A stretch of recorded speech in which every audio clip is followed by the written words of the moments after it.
I want to talk about a specific kind of exhaustion. One I know is weighing on so many Black youth right now. Hmm. And it's not the tired you feel after a long workout or, pulling a late night studying. It's deeper. It's that exhaustion of hitting a wall you didn't even build. Exactly. It's that moment you're in a guidance counselor's office and you share this huge, colorful dream, something that just lights you up inside, and they look at you with that sympathetic face and tell you to be realistic. That word realistic, it does so much heavy lifting in those rooms. It's really just code for stay in your lane. It is. Or it's the feeling of walking into a classroom where the textbooks are literally falling apart, the AC's busted, and you're being told to value education by a system that clearly doesn't value your education. And then you open your phone Right? and you see this whole other world, kids in another zip code, another tax bracket, living a life that feels like it's on a different planet. That disconnect is so jarring. You have this digital window into what looks like instant success, flashy cars, overnight influencers, people just getting rich by accident, it seems. But when you look up from the screen, the actual path to get there Hmm. feels like it's blocked by these huge concrete barriers. Mm-hmm. It's the weight of gatekeepers. It's being told to wait your turn in a system that, never actually wrote your name down on the list. And that feeling, it breeds this really dangerous question that I think a lot of people are wrestling with silently. And that question is, why bother? Hmm. If the system has already decided how far it can go, why should I burn myself out trying to go any further? And that cynicism, I get it, it's a survival mechanism, but it's also a trap. It is the ultimate trap. So where potential gets strangled before it even has a chance to breathe. So Mhm. I want to ask you, listening right now, before we go any further, Yeah. where in your life do you feel like the system has already decided your limits? Yeah. And maybe more importantly, what has that belief done to your motivation? Just hold that question in your mind for a second, because today we're doing a deep dive into a man who stared at the ultimate closed door. We're not talking about underfunded schools or biased algorithms, though those are definitely the modern echoes of it. No, we're talking about enslavement. We're talking about a man who was legally defined as property, who had zero options, Yeah. and who decided that if he couldn't find a door, he would just build the entire building from scratch. We're talking about the original architect of building from nothing, the unstoppable Booker T. Washington. No, I know as soon as I say that name, for some people, some walls might go up. You might picture a dusty history book, a stiff collar, a stern face. It feels ancient. It does. But I need you to wipe the dust off that mental image. We're not here to recite dates. We're here to look at the blueprint he left behind because, honestly, it's arguably one of the most effective strategies for bypassing gatekeepers that has ever been devised. And the context for that blueprint is Yeah. it's vital. Booker T. Washington was born in 1856 on a plantation near Hales Ford, Virginia. Yeah. And I want us to really sit with what that means. Yeah. He was born into a system that was explicitly designed to keep his imagination small. He woke up before sunrise to work fields he didn't own. He didn't have a birthday. He literally did not know the date he was born. Wow. He didn't have a last name.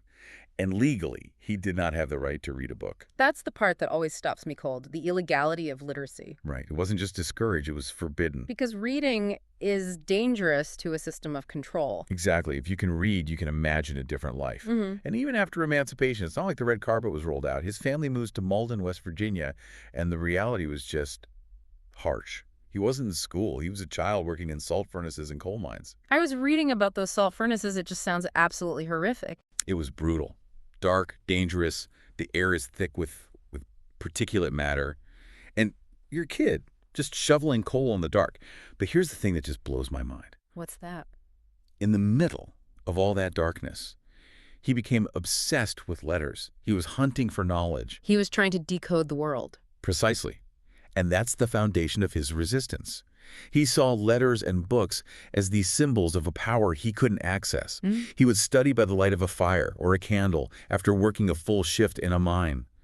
He realized really early on that education wasn't just about learning things. It was a liberation strategy. He had to fight for every single syllable. It really makes you question how we treat information today, We're drowning in it, it's free, and we often just ignore it. He was starving for it. But here's the big question, right? How do you go from a coal mine to building a university? How do you envision an institution when you haven't even really seen the inside of a proper classroom? You use imagination. As we've seen with all these unstoppable heroes, imagination is the beginning of liberation. You have to see the version of yourself that doesn't exist yet. And for Booker, that vision led him to a place called Hampton Normal and Agricultural Institute. This is the flashpoint. This is the moment where the movie score would, swell up. He hears about this school in Virginia where Black students can actually work to pay for their education. Sounds like paradise to him. It does, but he has no money, no car. He barely has decent clothes, and it's 500 miles away. 500 miles. So what does he do? He walks. He literally walks a huge part of the way there. He hitchhikes on wagons when he can. He sleeps under raised sidewalks in Richmond because he has no money for a room.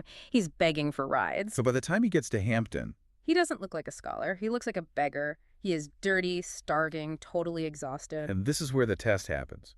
He presents himself to the head teacher, and she looks at him, this unwashed, ragged traveler, and she's skeptical. She doesn't give him a math test. Right. No history questions. No. She says, the adjoining recitation room needs sweeping.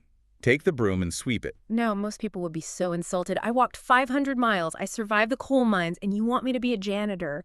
It feels demeaning. It does, on the surface. Yeah.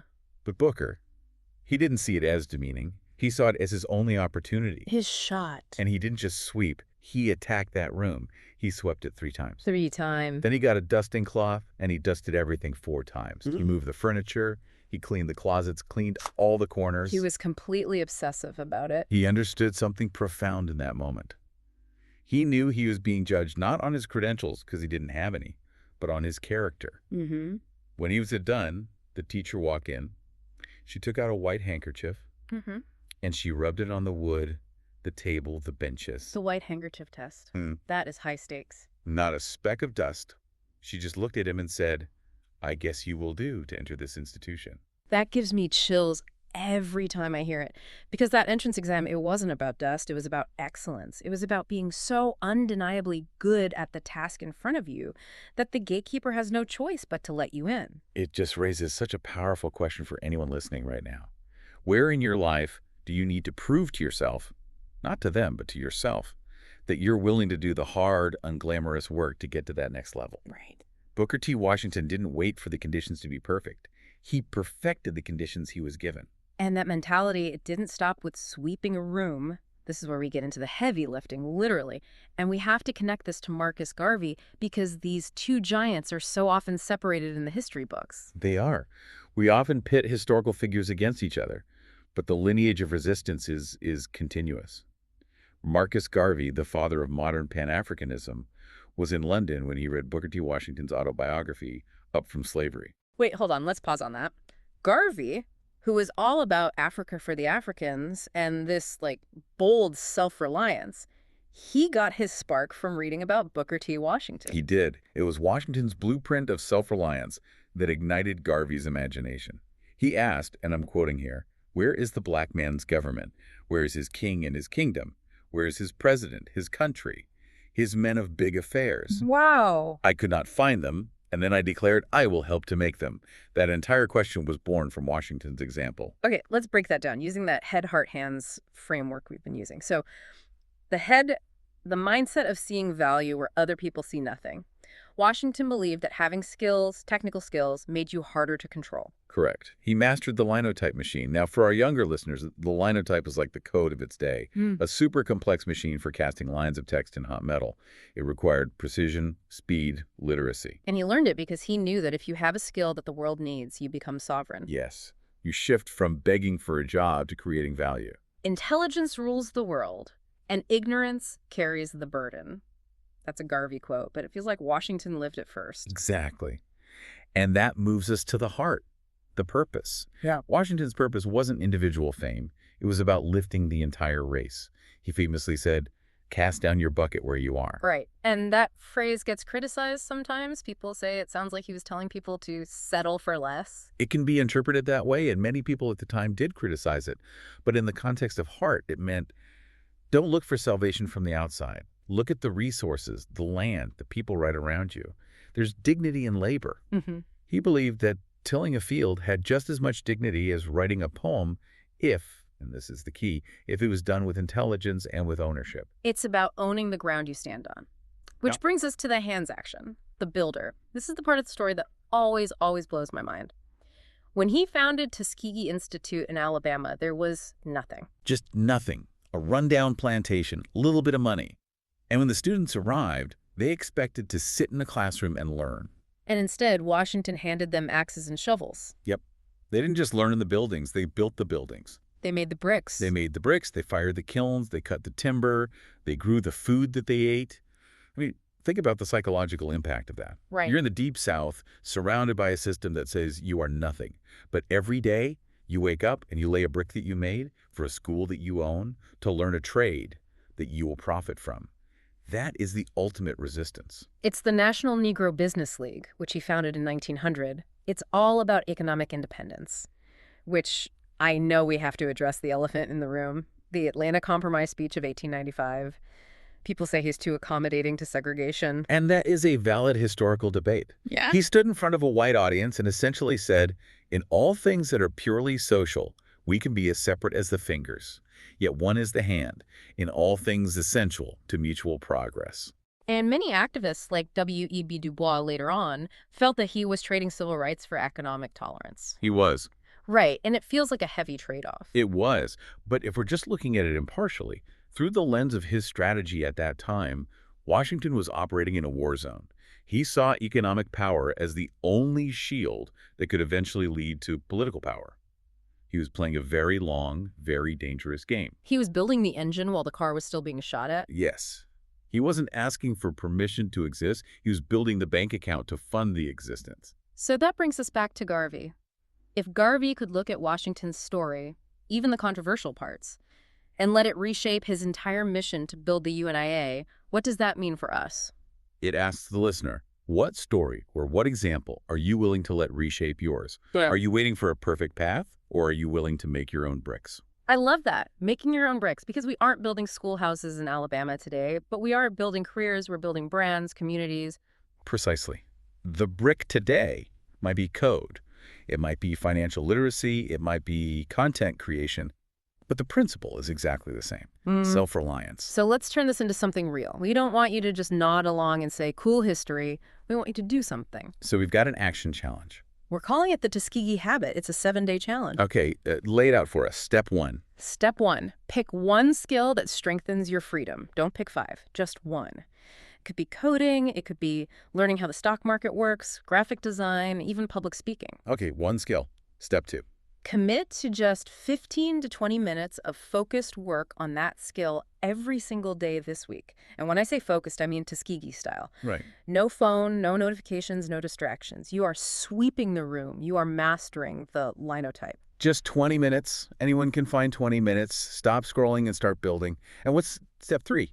Journal one sentence, just one, each day. Write down how it feels to build something that the system did not assign you. That's the key right there. Doing something for you. Not for a grade, not for a boss. Exactly. When you build your own capacity, you change your whole relationship with the world. You stop being a passenger, and you start being a driver. So hit us up. What did you start building this week? Who did you involve? We really want to hear about your Tuskegee habit. And remember, this isn't homework. This is construction. You are literally constructing the unstoppable version of yourself. So let's just recap what we've unpacked today. We started with Booker T. Washington, a boy born into the salt furnaces, a boy with no name and no future, according to the law. And he refused to bow to that story. He walked to Hampton. He cleaned the room. He built Tuskegee from the mud up. He aligned his head, his heart, and his hands to create a blueprint of self-reliance. A blueprint that crossed an ocean and inspired Marcus Garvey. It's a lineage. Washington showed that if you master your mind and your skills, you can create an escape route, not just for you, but for your people. And Garvey took that even further. He said, and this is the key, we are going to emancipate ourselves from mental slavery. None but ourselves can free the mind. And here's where it gets really interesting. That sentence, it didn't stop with Garvey. No, it traveled. It went back to the Caribbean, to a small island called Jamaica. Next week, that sentence becomes a song. We're going to dive into a man who grew up on Garvey's Island, who studied these exact words, and who turned "Emancipate Yourself from Mental Slavery" into an anthem that rings out in stadiums all over the world. We're talking about Bob Marley. and we'll explore how he picked up that baton from Washington and Garvey and used music as a weapon of liberation. It's going to be incredible. From bricks to businesses to baselines, the mission is always the same. Free your mind. So keep practicing that Tuskegee habit this week. Lay your bricks. And remember, you are part of a lineage of builders. You are unsnappable. Until next time.